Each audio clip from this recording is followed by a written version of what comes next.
Alabama State begins conference play, defeating the Prairie View A&M Panthers, and what a moment it was for Chase McCrimmon getting his first career touchdown reception, because he has a reputation of dropping the football. He has butterfingers.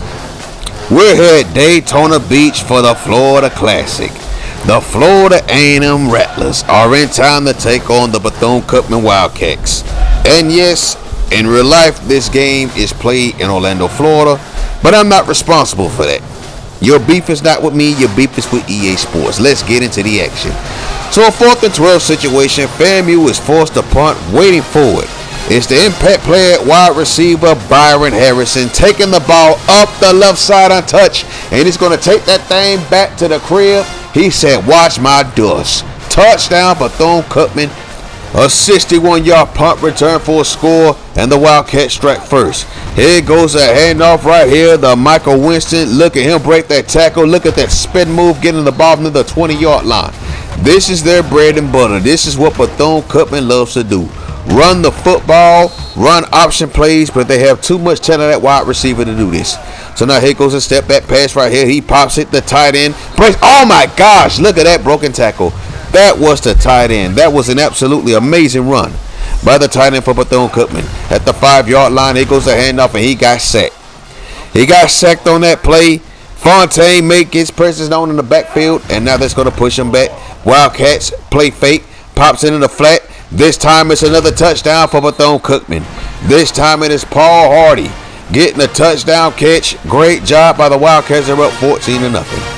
So we go later on in the first quarter. FAMU's on offense, and they need some type of scoring right now. Quarterback steps back, the pass pops out up the middle, is picked off.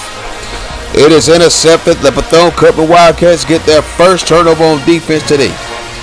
So here they go back on offense. Another handoff. There goes Michael Winston going up the left side, and he's gone. Touchdown, Bethune Cookman. And right now, the Rattlers are in some big trouble. When it rains, it pours. Funny, because it's raining in this game right now. So another play fake right here, popping it deep downfield. Look at that catch. Look at Byron Harrison make that catch. Thomas is now completed 4 straight passes. So here goes James Thomas again, stepping back under pressure. Pops it. The pass is called. How did he catch that? How did he make that catch on 2 defenders? So now here goes the handoff. And that looks like Paul Hardy. He fumbled that ball. He got baptized with the holy water. FAMU recovered the ball on defense, but they got to get something going on offense, and they can't. Play fake. James Thomas steps back, pops it. The pass is caught by Byron Harrison, and he's going to the crib for a touchdown. A great game for Byron Harrison. 2 touchdowns now. 1 in the air, 1 on the punt return. One of their best players, no doubt their best player on offense. It is now 28-3 in favor of Bethune Cookman. Look at this halfback pass. That's a fumble. That's going to get scooped up by Bethune Cookman, and that's more great field position for the Wildcats. My goodness, FAMU. So we got 2nd and 7 at the Rattler 10. A play fake right here. James Thomas, I don't know what the hell he was on that play, but Paul, take that back. That's Michael Winston picking that ball up and getting it inside the 5. Now they're going to hand it off to Paul Hardy again, and then he's going to get a touchdown. That's his 2nd of the day. And just like that, the Bethune Cookman Wildcats destroy the Florida A&M Rattlers in the Florida Classic 35-3. Bethune Cookman having a decent start to the season. They have a better start than FAMU, though. FAMU is now 0-3. Bethune Cookman improves to 2-1. So we took care of Prairie View A&M 56-0 straight goose egged them. Alabama A&M falls short yet again to Jackson State 34-31. Grambling State beats Arkansas Pine Bluff 38-17. Grambling picks up their first win of the season. Southern improves to 2-2 after beating Alcorn State 42-38.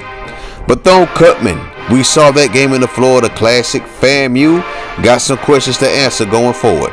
Texas Southern beats Mississippi Valley State, picking up their first win of the season 28-17. Meanwhile, over at the MEAC, Delaware State beat Tennessee State. North Carolina A&T falls short to Minnesota in overtime. Man, Hampton beat South Carolina State 37-22. Out there in Baltimore, you got Nebraska losing to Morgan State 31-28. Good job by the Bears of Morgan State. Great. That's a big win, as a matter of fact. Beating the Big 12 team. Yeah, it don't get no better than that for the Bears. So let's go over to recruiting. We got some news for y'all. We're trying to go after some defensive players.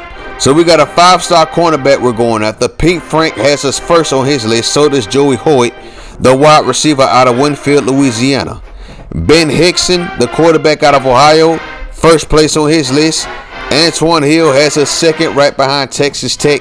We're going to have to fight a lot for some of these players. Left outside linebacker Matthew Owens, though, he wants to make his official visit. We're battling Texas Tech and Georgia for him. Average potential but poor discipline. That's cool though. So we're going to schedule him to come to the Bethune Cookman football game. That's a great game for the defense to ball out, especially the linebackers, considering Bethune Cookman loves to run the football. So as we go down the list, Ben Quick, I believe out of Ncaa, Alabama, the Dry County, has us first on his list, behind Georgia Tech and Florida, and the likes of Purdue and LSU. Eric Hayes has us fourth on his list, and I'm feeling that we're not going to pursue him anymore. He wants too much. So we still have 4 Alabama State Hornets on the Heisman watch list. Dan Finnerty hoping the top spot. Justin Frankie Beverly Mays in second. And then we got Patrick Collier Ochocinco in third. He moved up to third, and he's having an excellent season so far. But so is Ruben Stutter Smith, who's in fourth place now. He moved up. We got a lot of talent on this team, but I am anxious to see who is going to come out as the Heisman Trophy winner, man. This is going to be very, very interesting. And of course, and last, we have Mike Hall, the quarterback for South Carolina, and NFL scouts are high on him too. So, players of the week this week, you got Kendall Hall, who dominated and was named National Defensive Player of the Week. But look at the swag. Alex Miller, 11 receptions, 207 for tutties. Zach Oliver had 8 tackles, 6 for loss, and 3 sacks against Alcorn State in their big win. That was huge for the boys of Baton Rouge, Louisiana. Now look at Kendall Hall, 8 tackles, 4 for loss, 2 sacks, 2 forced fumbles, and a fumble recovery. Then you have Waylon Taylor of Delaware State winning Offensive MEAC Player of the Week. So join us next time. We're going down the Brad Memorial Stadium, and we're taking on the Florida A&M Rattlers, who's coming off not a heartbreaking, but an ass whooping to their rivals. And now what's the reward? They got to take on the number 2 team in the country. Thank you for watching. Peace.